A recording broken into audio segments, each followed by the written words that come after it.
Dans cette vidéo, on va résoudre deux équations logarithmiques. Pour ce qui est le cas de la première, on va trouver le zéro de cette fonction. Donc, je vais remplacer le y par 0 et le but, ça va être d'aller isoler le x. Donc, 3 log en base 4, qui donne 2x moins 2, moins 6. Donc, quand on cherche le zéro d'une fonction log, d'abord, ce qu'il faut savoir, c'est que toute fonction log possède un zéro, étant donné que le codomaine se trouve à être les réels, donc va de moins l'infini à l'infini. Ce qui veut dire que c'est assuré que la courbe va croiser l'axe des x, donc elle va nous fournir un zéro.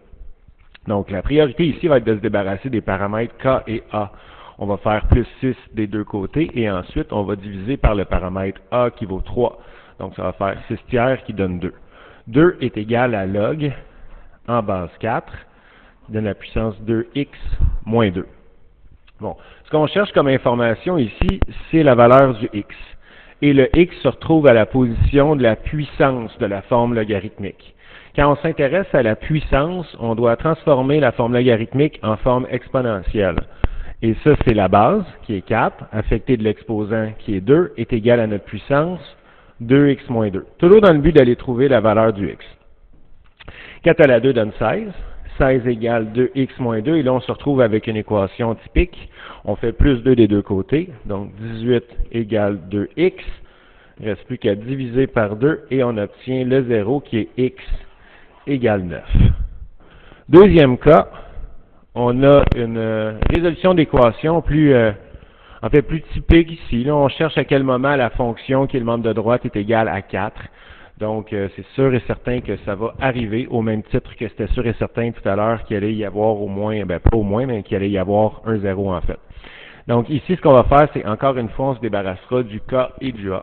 Donc, on avait déjà 4 à gauche, on va faire moins 10, et là, ça donne moins 6 est égal à 2, log en base 0,5 avec la puissance 4x moins 1. Ensuite, on divise par le paramètre A.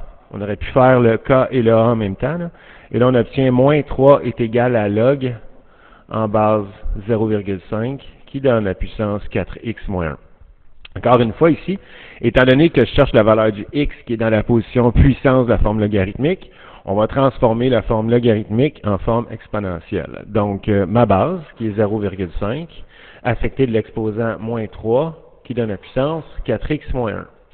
Bon, pour pouvoir faire ce calcul-là mentalement, je vais placer mon point 5 en fraction, une demi.